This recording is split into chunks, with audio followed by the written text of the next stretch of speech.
Now, take a look at this Islamic script. Schools in the US state of Virginia have been closed because of a row over that in the form of a homework assignment. That's what all the fuss was about. Arabic calligraphy. As part of a class on major world religions, students were asked to copy what is known as the Shahada. It's the Muslim profession of faith and states there is no God, but God, and Muhammad is the messenger of God. The purpose of the exercise was to help pupils appreciate the beauty of the writing, but it sparked an angry backlash from parents and threats from outside the area. Schools say they closed because of the tone and the content of the messages they were receiving. Dalia Mogahed is the director of the Institute for Social Policy and Understanding. She's also an advisor to the White House Office of Faith-Based and Neighborhood Partnerships. She joins us now via Skype from Virginia. Dalia, what do you think is really going on here?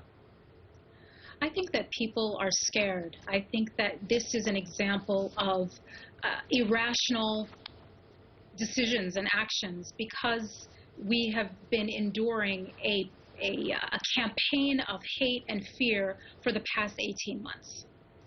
Okay, if one of the key necessities here is education, not for the students, but for the parents, perhaps, how do you educate those people who understandably and rightly want to feel that they are protecting their children?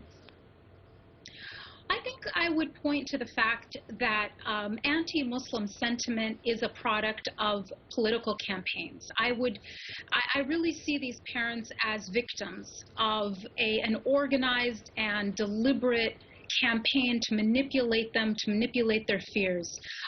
Islamic calligraphy is a form of art. They're literally afraid of an art class. And this is just testimony to how powerful this politics of fear really is.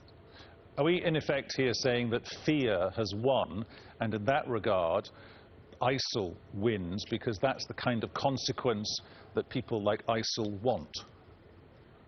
Well, of course, people like ISIL do want people to be afraid, but so do many members of the Republican Party and of Republican political candidates. And that's not a partisan statement. That's just simply a statement of fact. We've been hearing more and more outlandish rhetoric out of the Republican Party over the past several months as a part of a political campaign.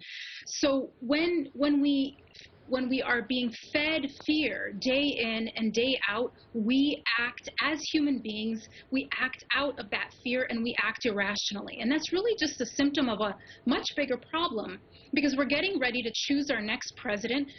This is a very important policy decision that we are making in a democratic society. And when we are literally, our judgment is impaired by this fear rhetoric, we are not going to be making a rational decision. Let's just take this back to the beginning of our conversation, this piece of artwork, because that was what the kids were told to look at, and they took it home, and that led to the controversy. We understand, and we can't confirm this, we understand the school has changed the syllabus, so that particular piece of calligraphy, that's gone, dead and buried. They've changed it for something else.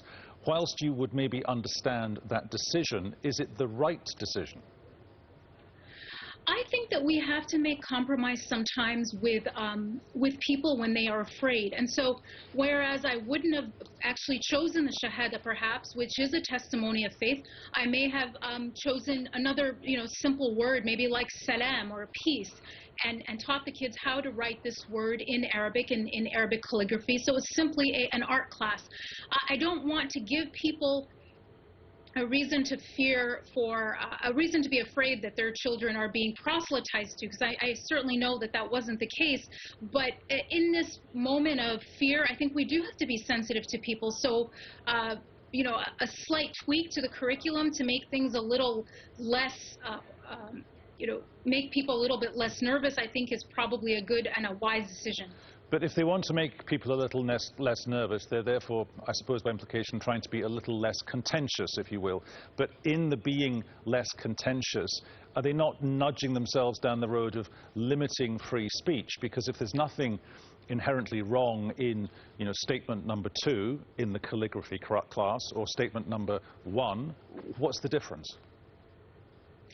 Well, you're absolutely right. We do need to strike a balance. But when it comes to schools, when it comes to children and parents, we just have to deal with the reality on the ground. And the reality on the ground is right now in America, we have 30% of Republican primary voters saying that they want to bomb Agrabah. Agrabah is a fictitious country where Aladdin and Jasmine, fell in love and rode on a magic carpet.